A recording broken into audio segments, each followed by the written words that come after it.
राहुल गांधी ने मोदी सरकार पर हमला बोलते हुए ट्वीट करके लिखा कि मोदी सरकार की जीरो वैक्सीन नीति भारत माता के सीने में खंजर का काम कर रही है, जो कि एक दुखद सच है।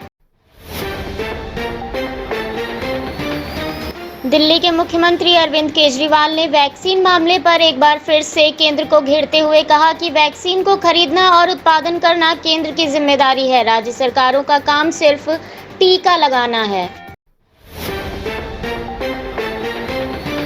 केंद्रीय मंत्री अनुराग ठाकुर ने विपक्षी दलों पर हमला बोलते हुए कहा कि जो राजनीतिक दल पहले भारत में बनी वैक्सीन पर प्रश्न चिन्ह खड़ा कर रहे थे, आज वही कह रहे हैं कि जल्दी से वैक्सीन दो। साथ ही राजस्थान के 8 जिलों का आंकड़ा डराने वाला है, जहां हजारों की तादाद में वैक्सीन खराब पाई गई। सेंट्रल विस्टा के निर्माण पर रोक लगाने वाली याचिका को दिल्ली हाईकोर्ट ने खारिज करते हुए याचिकाकर्ता पर 1 लाख का जुर्माना लगाया है, जिसके तहत सेंट्रल विस्टा का निर्माण कार्य जारी रहेगा।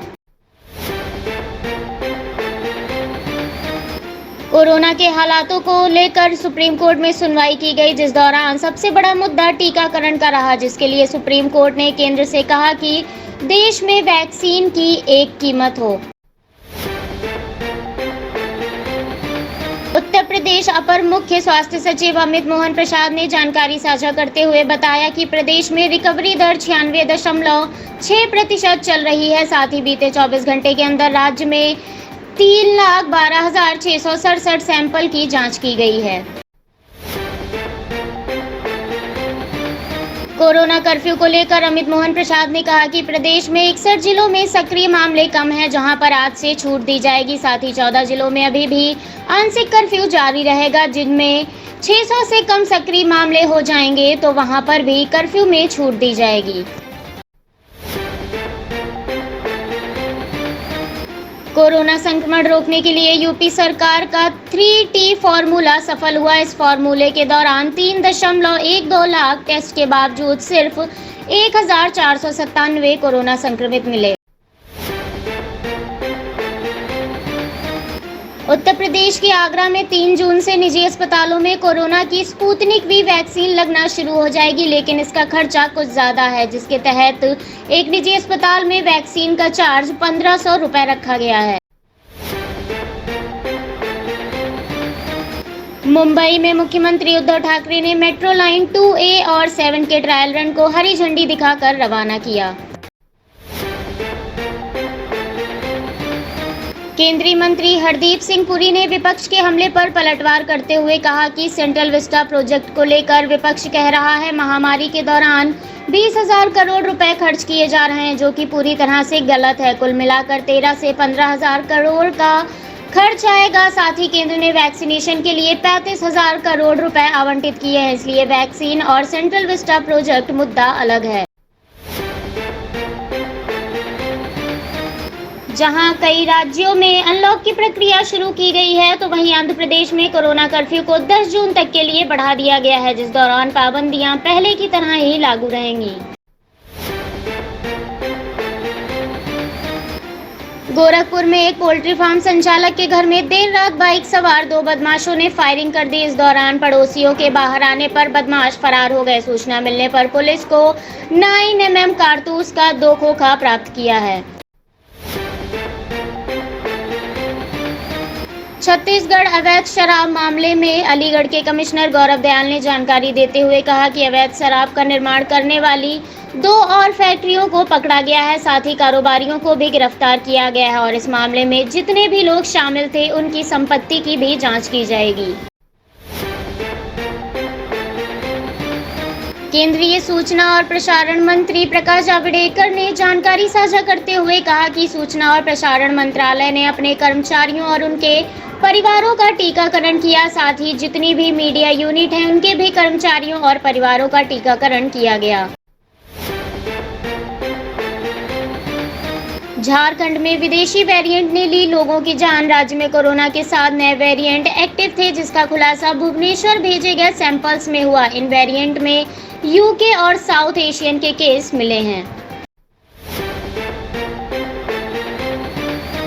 चंडीगढ़ के समाज कल्याण समिति के अध्यक्ष और पूर्व भाजपा सांसद सत्यपाल जैन ने केंद्रीय गृह मंत्री अमित शाह को पत्र लिखा तथा चंडीगढ़ में वृद्ध, विधवा और दिव्यांग पेंशन को 1,000 रुपये से बढ़ाकर 2,000 रुपये प्रतिमाह करने की सिफारिश की। पश्चिम बंगाल की मुख्यमंत्री ममता बनर्जी ने चक्रवात यास को लेकर की गई समीक्षा बैठक में कहा कि हमें चक्रवात के लिए कोई भी राहत पैकेज नहीं मिला और न ही हमने इसके लिए मांग की है।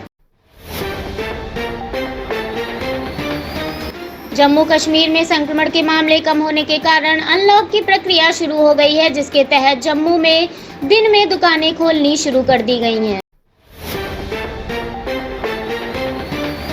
बॉलीवुड एक्ट्रेस जूही चावला ने 5G के खिलाफ दिल्ली हाई कोर्ट पहुंची, जिसके लिए उन्होंने कोर्ट से कहा कि 5G टेक्नोलॉजी को लागू करने से पहले यह स्पष्ट हो कि इससे किसी को भी नुकसान नहीं होगा।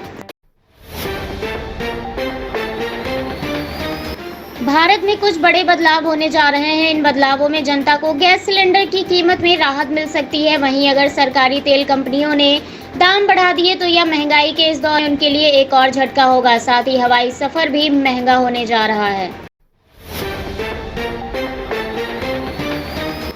देश में कुछ हफ्तों में कोरोना की रोकथाम के लिए एक बड़ा ट्रायल शुरू किया जा सकता है। कोविड-19 कार्य समूह के अध्यक्ष डॉक्टर NK अरोड़ा ने बताया कि देश में जल्द ही कोविड वैक्सीन की 2 अलग-अलग खुराकों को एक साथ मिलाकर परीक्षण किया जाएगा।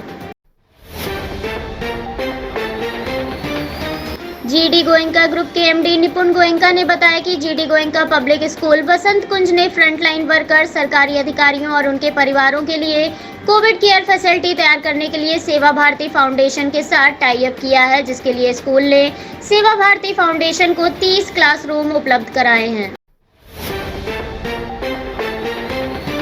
उत्तर प्रदेश माध्यमिक शिक्षा बोर्ड के तहत 9वीं से 12वीं तक की कक्षाओं को सुचारू रूप से ऑनलाइन माध्यम से चलाया जाएगा, जिस पर अब बोर्ड नजर रखेगा, जिसके तहत विद्यालयों को प्रत्येक सप्ताह के पठन पाठन की रिपोर्ट बोर्ड को देनी होगी। भारतीय मौसम विज्ञान विभाग के वरिष्ठ वैज्ञानिक RK जीनामणि ने जानकारी साझा करते हुए कहा कि केरल में 3 जून तक मानसून आएगा, जिससे 2 और 3 जून को केरल में भारी बारिश की संभावना है। मौसम विभाग ने जानकारी साझा करते हुए बताया कि अगले 2 दिन के दौरान दिल्ली NCR में आसमान में बादल छाए रहने के साथ ही तेज हवाएं चलने और हल्की बारिश होने की संभावना है, जिसके लिए विभाग ने येलो अलर्ट जारी किया।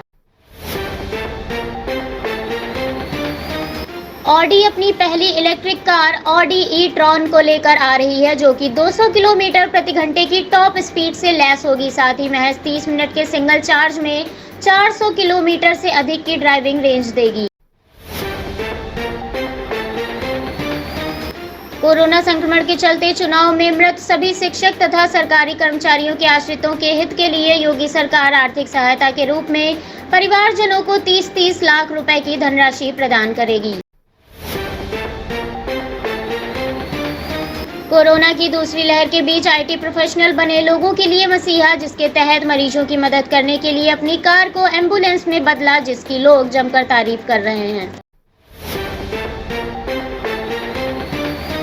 कोरोना काल के चलते भी स्मार्टफोन का शिपमेंट करीब 7% बढ़ा है, जिसके तहत अंतर्राष्ट्रीय लेवल पर स्मार्टफोन जमकर बिके हैं और इसके तहत 1.38 बिलियन यूनिट तक पहुंचने का अनुमान है।